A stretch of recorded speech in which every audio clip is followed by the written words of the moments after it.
നമ്മുടെ പൊന്നും ഗുരുവായൂരപ്പൻ ഇന്ന് ശ്രീലകത്ത് അത്രയും ഭംഗിയേറിയ ഒരു കളഭാലങ്കാര ചാർത്തിലായിരുന്നു കേട്ടോ. യശോദാമ്മ നമ്മുടെ ഉണ്ണീനെ അത്ര ഭംഗിയിൽ അണിയിച്ചൊരുക്കി നിർത്തിയിട്ടുണ്ട്. ഉണ്ണിയുടെ ആ തൃപ്പാദങ്ങളിൽ നല്ല ഭംഗിയുള്ള കാൽത്തള കാണാം. ഉണ്ണി പട്ടുകോണകം അണിഞ്ഞിട്ടുണ്ട്. അരയിൽ കുമ്പേനോട് പറ്റി ചേർന്നിട്ട് ആ മണിക്കിങ്ങനെ അരഞ്ഞാണം അത്ര രസമായിട്ട് കിടക്കുന്നുണ്ട് കേട്ടോ. ഉണ്ണിയുടെ കഴുത്തിലും മാങ്ങാമാല, പതക്കം പോലെ ഒരു മാല, കഴുത്തിനോട് ചേർന്ന് വളയം പോലെ ഒരു മാലയൊക്കെ യശോദാമ്മ ധരിപ്പിച്ചു കൊടുത്തിട്ടുണ്ട്. ഉണ്ണി കൈവളകളും തോൾവളകളും ഒക്കെ അണിഞ്ഞിട്ടുണ്ട്. ഉണ്ണിയുടെ വലത് കയ്യിൽ യശോദാമ്മ ഒരു താമരപ്പൂവും കൊടുത്തിട്ടുണ്ട്. ഇടത് കയ്യിൽ ഒരു പൊന്നോടക്കുഴലും ഒരു വെളുത്ത പട്ടുമുണ്ടും ഉണ്ണി അതിന്റെ കൂടെ ചേർത്ത് പിടിച്ചിട്ടുണ്ട് കേട്ടോ.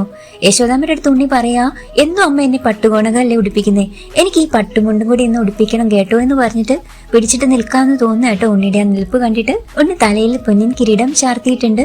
അതിന് വിധാനമായിട്ട് നല്ല ഭംഗിയുള്ള 2 തിരുമുടിമാലകള്, ഉണ്ണിയുടെ കഴുത്തിൽ അതുപോലെ തന്നെ നല്ല ഭംഗിയുള്ള 2 ഉണ്ടമാലയും ചാർത്തിയിട്ടുണ്ട്.